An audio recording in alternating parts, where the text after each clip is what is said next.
સરસ મજાની પહેલ શરૂ કરેલી છે જેનું નામ છે ગુડ સમ રિટર્ન યોજના. ગુડ સમ રિટર્ન યોજના, જેને બીજા શબ્દમાં રાહવીર તરીકે ઓળખવામાં આવે. રાહવીર યોજના. આ યોજના વિશે તમને ખ્યાલ છે કઈ રીતે હોય છે? ગુડ સમ રિટર્ન યોજના અથવા રાહવીર યોજના વિશે માહિતી છે કોઈને? કોઈને કઈ અંદાજ કરી કે આમાં શું હશે? નહીં. કોઈક સરસ બોલે છે. હાજી. એક્સિડન્ટ થાય એ સમય દરમિયાન સારવાર આપવી. ઓકે, સરસ. એક કલાક હોય છે જેને ગોલ્ડન અવર તરીકે ઓળખવામાં આવે. જ્યારે કોઈ વ્યક્તિનો એક્સિડન્ટ થાય ને ત્યાર પછી શરૂઆતની જે કલાક હોય એ ગોલ્ડન અવર કહેવાય. એ શરૂઆતની કલાકમાં જો એને સારવાર મળી જાય તો એ વ્યક્તિ બચવાની શક્યતા વધારે હોય. જો સામાન્ય રીતે કોઈ પડ્યો આખરો હોય ને એની વાત નથી. ગાડી સ્લીપ થઈ ગઈ, પછી કોઈ જગ્યાએ છોલાઈ ગયો, બે જગ્યાએ લોહી નીકળ્યું, એની વાત નથી. પણ ગંભીર રીતે જે અકસ્માત થયા હોય તો એ સમય દરમિયાન ઓલું નથી કે મોરે મોરો થઈ ગઈ હોય ગાડી અને એમાં બહુ ખરાબ રીતે ઘાયલ થઈ ગયા હોય, બ્લીડિંગ થતું હોય, તો શરૂઆતની કલાકની અંદર જો એને સારવાર મળી જાય તો એ વ્યક્તિ બચવાની શક્યતા હોય. તો એ સમય દરમિયાન એને સારવાર દેવા માટે કોણ લઈ જાય? તો એના માટે સરકારે યોજના બનાવી, રાહવીર યોજના અથવા તો ગુડ સમ રિટર્ન યોજના. એમાં એમ કહે છે કે જ્યારે કોઈ વ્યક્તિ આ પ્રકારના ઘવાયેલા લોકોની મદદ કરે અને નજીકમાં નજીક હોસ્પિટલમાં એને એડમિટ કરી દે તો સરકાર તરફથી એને પ્રોત્સાહક ઇનામ આપવામાં આવે. સરકાર તરફથી સર્ટિફિકેટ આપવામાં આવે કે તે બહુ સરસ કામગીરી કરી અને આ વ્યક્તિને તે મરતો બચાવ્યો. અત્યાર સુધી માણસો એટલા માટે આની અંદર પડતા નહીં કેમ કે એને બીક લાગતી કે પછી પોલીસ વાળા મને પૂછશે, મને સાક્ષી થવા માટે મજબૂર કરશે, પછી હોસ્પિટલમાં લઈ જાઉં તો મને 5 સવાલ પૂછશે, ત્યાર પછી કોર્ટ કચેરીમાં ધક્કા ખાવા પડશે. તો સરકારે શું કર્યું કે મોટર વ્હીકલ એક્ટ ની અંદર એક કલમ મૂકી દીધી 134 કેપિટલ એ અને એવું કીધું કે આ પ્રકારે જે વ્યક્તિ અકસ્માત પીડિતને મદદ કરે એને કોઈ પણ પ્રકારે પોલીસ વાળા ફોર્સ નહીં કરી શકે. એ સામેથી જો સાક્ષી બનવા માટે ઈચ્છે તો એ સાક્ષી બની શકે. એ વ્યક્તિને ફોર્સ નહીં કરવાનું. નંબર 2, હોસ્પિટલમાં જયારે જાય તો એ સમય દરમિયાન એને કોઈ હેરાનગતિ ન થવી જોઈએ.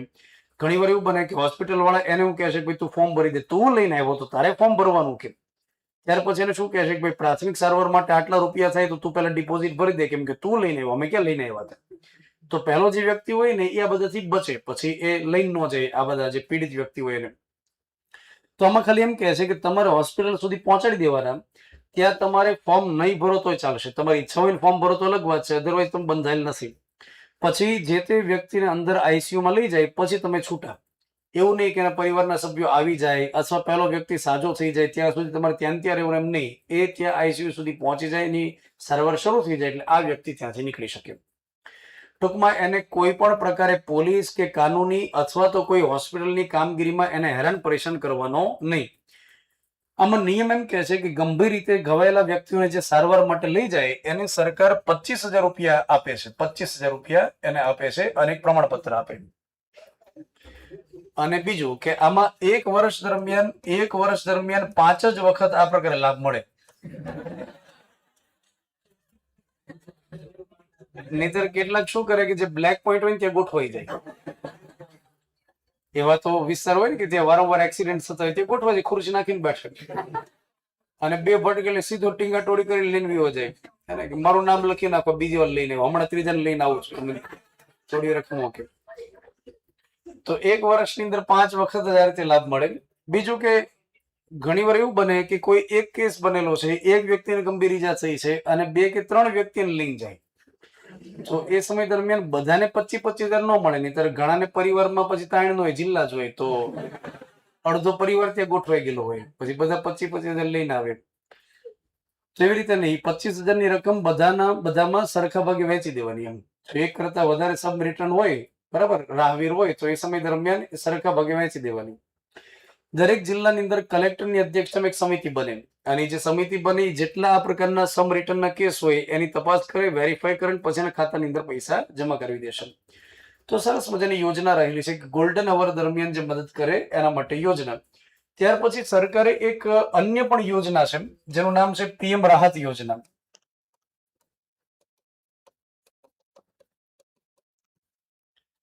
આ પીએમ રાહત યોજના 2025 ની અંદર એક પ્રયોગ કરવા માટે થઈને ચંદીગઢથી લાગુ કરેલી અને ત્યાર પછી 2026 ની અંદર લગભગ ફેબ્રુઆરી મહિનામાં સમગ્ર દેશમાં લાગુ કરી પીએમ રાહત યોજના. આ રાહતની અંદર પૂરું નામ શું થાય તો કે road accident victims hospitalisation and assured treatment એમ કરીને એનું પૂરું નામ થાય છે. ફરી એકવાર, પીએમ નો મતલબ થાય પ્રાઇમ મિનિસ્ટર. એના પછી road accident victims hospitalisation and assured treatment, આ એનું પૂરું નામ થાય. એનો અર્થ એ થાય કે જ્યારે કોઈ પણ જગ્યાએ એક્સિડન્ટ થાય છે અને જે વ્યક્તિ ગંભીર રીતે ઘવાયેલી છે તો એ વ્યક્તિને જે શરૂઆતની ગોલ્ડન અવર કહેવાય 1 કલાકનો સમય, આપણે એમ કીધું કે એની 1 કલાકની અંદર એને સારવાર જો મળતી થઈ જાય, બ્લીડિંગ એનું અટકી જાય તો એ વ્યક્તિ બચી જાય.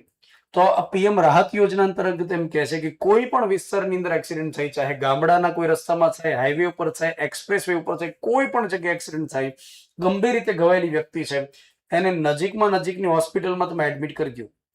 કાં તો સરકારી હોસ્પિટલમાં એડમિટ કરી દો, કાં તો પ્રાઇવેટ ખાનગી હોસ્પિટલમાં. સરકારી હોસ્પિટલની સંખ્યા બહુ ઓછી હોય છે, બરાબર. અને બીજું કે સરકારી હોસ્પિટલની અંદર દરેક સરકારી હોસ્પિટલમાં બધી પ્રકારની સુવિધા હોય જરૂરી નથી. તો નજીકમાં નજીક જે ખાનગી હોસ્પિટલ હોય તેને એડમિટ કરી દો. ઘણીવાર એવું બને છે કે જે વ્યક્તિ આ રીતે એક્સિડન્ટનો ભોગ બનેલી હોય, પરિવારના સભ્યો ગરીબીમાં જીવતા હોય, તો એ ખાનગી હોસ્પિટલમાં લઈ જવાનો આગ્રહ ન રાખે. એને એવું લાગશે કે ત્યાં લઈ જશું બહુ મોટું બિલ બનશે, સરકારીમાં લઈ જાઓ તો સરકારીમાં લઈ જવાનો આગ્રહ રાખીમાં ઘણીવાર વાર લાગી જાય.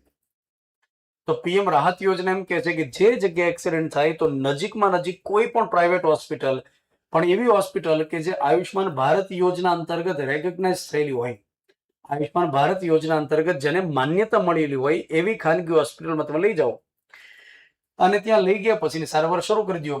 આમાં નિયમ એમ કહે છે કે અકસ્માત થયેલો હોય ને એના 24 કલાક સુધીમાં તમે જો એડમિટ કરશો તો યોજનાનો લાભ મળશે. એટલે કોઈનો એક્સિડન્ટ થાય પછી મહિના દિવસ પછી જાય કે મારો એક્સિડન્ટ થયો તો સાહેબ બહુ દુખે છે, એમ આ યોજનાનો લાભ ન મળે. એટલે ગંભીર પ્રકારની રીતે જો ઘવાયેલા હોય ને તો લાભ આ મળે. આમ તો ગોલ્ડન અવર પહેલી કલાક નો હોય, પણ તેમ છતાં યોજના એમ કહે છે કે એક્સિડન્ટ થયા પછી ઘણીવાર એવું બને કે ઈ એક્સિડન્ટ થાય ને પછી ઉભો તરત થઈ જાય, ઈ ઘરે જાય પછી એક નાઈટ જાય પછી કઈ કઈ જગ્યાએ વાગ્યો ને તાડ થઈને ઈ એને ખબર પડે. તો 24 કલાક સુધીનો ટાઈમ તો આપ્યો છે. હવે 24 કલાક સુધીમાં જો એ હોસ્પિટલમાં એડમિટ થાય તો આ યોજના અંતર્ગત લાભ એમ કહે છે કે 7 દિવસ સુધી સારવાર થાય અને 1.5 લાખ રૂપિયા સુધીનું બિલ બન્યું હોય તો સરકાર કેશલેસ સારવાર આપી દે. તો અકસ્માતનો ભોગ બનેલી વ્યક્તિને 7 દિવસ સુધી ત્યાં આગળ સારવાર મળે કોઈ પણ ખાનગી હોસ્પિટલમાં. 1.5 લાખ રૂપિયા સુધીનું બિલ હોય એ મંજૂર કરવામાં આવે.